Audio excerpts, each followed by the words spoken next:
ஏடிஎம்கேலேருந்து ஒரு தப்புன்னா அதை நியாயப்படுத்துவீங்களா? காப்பாற்ற முயற்சி பண்ணுவீங்களா? அது மக்கள் பண்ணுற துரோகம் சார். வெறும் அந்த திமுக கொடியை கட்டிக்கிட்டு பெண்கள் இருக்காங்கிற ஒரே காரணத்துக்காக போய் விரட்டி மறிச்சிருந்தாங்கன்னா அது மிகப்பெரிய தப்பு.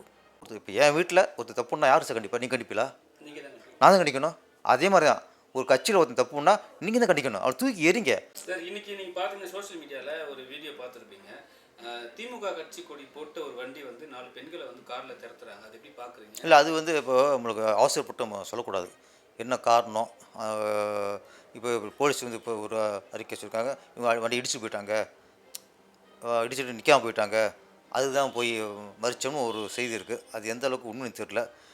இல்லாமல் வெறும் அந்த திமுக கொடியை கட்டிக்கிட்டு பெண்கள் இருக்காங்கிற ஒரே காரணத்துக்காக போய் விரட்டி மறிச்சிருந்தாங்கன்னா அது மிகப்பெரிய தப்பு.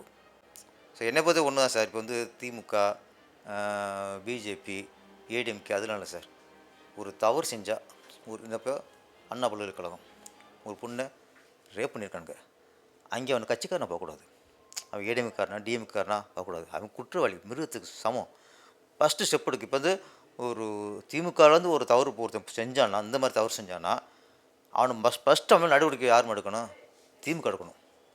ஏடிஎம்கேலேருந்து ஒருத்தன் இந்த மாதிரி ஒரு பெண்ணை பலாத்காரம் பண்ணி கற்பழித்து நாசமாக்கினா முதல்ல ஸ்டெப் எடுக்கிறது ஏடிஎம்கே ஸ்டெப் எடுக்கணும். அப்போ தான் அவங்க கட்சி மேலே மக்களுக்கு நம்பிக்கை வரும். இப்போ டிஎம்கே பண்ணிட்டா உடனே மற்ற கட்சிகள்லாம் டிஎம்கே சொல்கிறது, ஏடிஎம்கேல பண்ணிட்டா மற்றவங்களுக்குலாம் ஏடிஎம்கே சொல்கிறது. ஒருத்தர் பழி போடுறதுக்கும் இந்த கட்சிக்காரன் சொல்லி அதை மடம் மாற்றுறதுக்கும் இல்லை சார்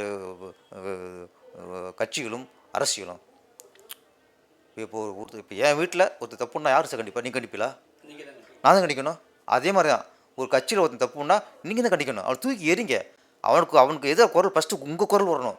என் கட்சிக்காரன் பண்ணிட்டான், அவன் தூக்கி எரிஞ்சிட்டான், தூக்கி உள்ளே போடுறான் அப்படின்னா தான் உங்களுக்கு நம்பிக்கை வரும். நீங்கள் காப்பாற்றுறதுக்கே நம்ம கட்சிக்காரன் பேர் கட்டு போகணும் காப்பாற்றுறதுக்கே நீங்கள் வந்து அணை கட்டிக்கிருந்தீங்கன்னா நம்பிக்கை போயிடும்.